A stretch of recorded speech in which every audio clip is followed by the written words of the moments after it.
Karthigai Deepam serial March 22 இன்றைக்கான எபிசோடில் என்ன நடக்கலாம் அப்படிங்கிறத ஒரு குட்டி ப்ரோமோவாக பார்க்கலாங்க.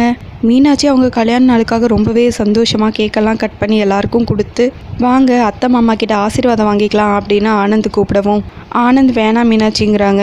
என்னங்க அத்தை மாமாவோட ஆசீர்வாதம் நமக்கு வேணாமா அப்படின்னு மீனாட்சி கேட்க அதுக்கு முன்னாடி நான் அவங்ககிட்ட ஒரு விஷயம் சொல்லணுங்கிறாங்க ஆனந்த். அண்ணா வேண்டாம், பொறுமையாக சொல்லிக்கலான்னா கொஞ்சம் சொல்கிறத கேளு அப்படின்னு கார்த்தி சொல்ல, இங்கே பாருங்கள் நான் ஏற்கனவே உங்ககிட்ட சொல்லிட்டேன், என் விஷயத்தில் நீங்கள் யாரும் தலையிடாதீங்க அப்படின்னு ஆனந்த் சொல்லிகிட்டு இருக்கவும், என்னடா உங்கள் கல்யாண நாளுக்காக மீனாட்சிக்கு எந்த கிஃப்ட்டும் இல்லையா, ஒரு வேளை கிஃப்ட் ஏதாவது காரில் வச்சுருக்கியா அப்படின்னு அருணாச்சலம் கேட்கவும், மீனாட்சி உங்ககிட்டயும் அம்மாக்கிட்டேயும் நான் ஒரு விஷயத்த சொல்லணும், இது இப்போவே சொல்லி ஆகணும், இல்லைன்னா என்னைக்காவது ஒரு நாள் சொல்லித்தான் ஆகணும் அப்படின்னு சொல்லிட்டு நேராக கார்கிட்ட போகிறாங்க.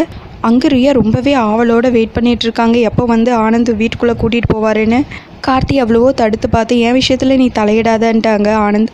அதுக்கப்புறம் ரியாவை கூட்டிகிட்டு வீட்டுக்குள்ளே போகும். மீனாட்சி அப்படியே பயங்கரமாக ஷாக் ஆகுறாங்க. அபிராமி அப்புறம் வீட்டில் இருக்கிற எல்லாரும் பயங்கரமான ஷாக்கில் இருக்காங்க. கார்த்தி தீபாவுக்கு மட்டும் ஏற்கனவே இந்த விஷயம் தெரியுங்கிறனால அவங்க ரொம்ப பயத்தோடு இருக்காங்க, என்ன நடக்க போகுதுங்கிறது யோசிச்சு ரியாவை அபிராமி கிட்டே கூட்டிகிட்டு வந்து, அம்மா இவங்க பேர் ரியா, நாங்கள் 2 பேரும் கோவிலில் வச்சு கல்யாணம் பண்ணிக்கிட்டோம், நாங்கள் 2 பேரும் காலேஜ் டேஸ்லேருந்தே லவ் பண்ணிட்டு தான் இருந்தோம், ரியாவுக்கும் அதனால் நிறைய ப்ராப்ளம்ஸ், அதனால் நாங்கள் 2 பேரும் கல்யாணம் பண்ணிக்கிட்டோம் அப்படின்னு ஆனந்த் சொல்ல, டே என்னடா சொல்கிற, உனக்காக இங்கே ஒருத்தி காத்துக்கிட்டு இருக்கா, நான் எவ்வளவோ தடவை மீனாட்சிக்கிட்ட சொல்லியிருக்கேன் அவனை கொஞ்சம் கண்டிச்சு வைன்னு, ஆனால் உன் மேலே எவ்வளோ நம்பிக்கை இருந்தா அவள் உன்னை ஃப்ரீயாக விட்டுருப்பா, அவளுக்கு நீ இப்படி ஒரு துரோகத்தை பண்ணிட்டியேடா, நீ எல்லாம் மனுஷனாடா அப்படின்னு சொல்லி அபிராமி பயங்கரமாக ஆனந்தை போட்டு அடிச்சிட்ருக்காங்க.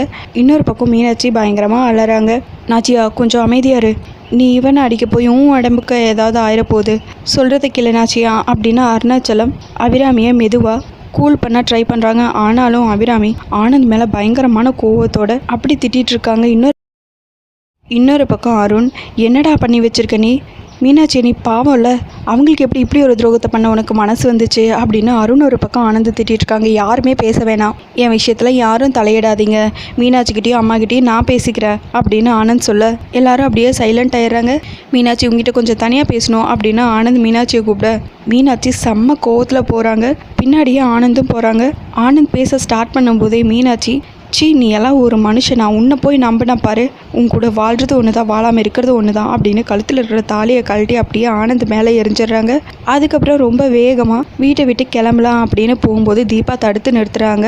அபிராமி கார்த்திகிட்ட எக்காரணத்தை கொண்டு இந்த குடும்பம் பிரியக்கூடாது அப்படின்னு சொல்லியிருப்பாங்க. அதை யோசிச்சு கார்த்தியும் எப்படி இந்த பிரச்சனையை சால்வ் பண்ணலாம் அப்படின்னு இன்னொரு பக்கம் யோசிச்சுக்கிட்டே இருக்காங்க.